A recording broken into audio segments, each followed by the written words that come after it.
गुरु भी थे। एक शिष्य को लोग बाग ताने मारते थे, तेरे संत कोई काम के नहीं, हमारे को कुछ फर्क तो पड़ता नहीं है, आके प्रवचन दे जाते हैं, पांडा लगाते हैं, लाखों आ जाते हैं, क्या प्रवचन का फर्क पड़ता है, तुम्हारे उपदेशों का कोई असर नहीं पड़ता। तो उसको इरिटेट हो गया वो, और उसने गुरु को जाके बड़ी सभा में बोला, ये लोग डांटते करते, बोला आपकी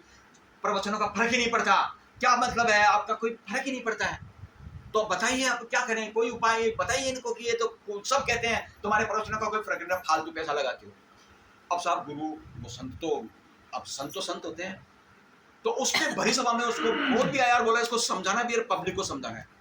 तो भरी सभा में बोलता, जा एक मदिरा का घड़ा लेके आ। मदिरा संत के मुख से, मदिरा मतलब शराब, और पहले पुराने जमाने में घड़ों में मटकों में दारू बनाते होंगे, तो ऐसा वो घड़ा, मदिरा का घड़ा लेकर आ। अब वो घबराया, बोले क्या बोल रहे हो, बोला जा, आदेश दिया है। अब साहब 10 मिनट वो गया, खुद ही गया, मदिरा का घड़ा लेकर आ गया।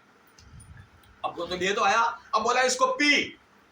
अब वो सब लोग सोचे वो क्या होगा, मदिरा पी इसको,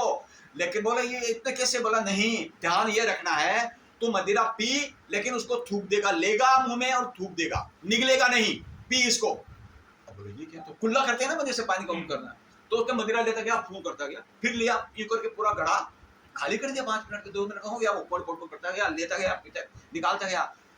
अब बोला पूरा घड़ा पी लिया, सबने हम बोला हाँ पी लिया, बोला असर हुआ,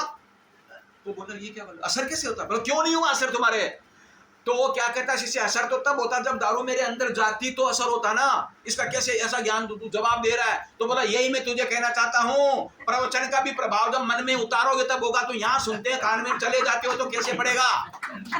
और लोग सब हो गए, बात तो सही कि यूं किया, कुल्ला कर दिया, हम सब 80% यही करते हैं, एंटरटेनिंग करते हैं, हम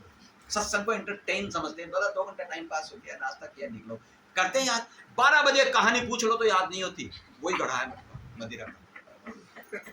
वो कहानी मतलब इससे समझने की कोशिश करें, ये मतलब ये है, कोई एक चीज मन में लेंगे तो होगा ना सर, यार ये बात है, वो शब्द आया भगवान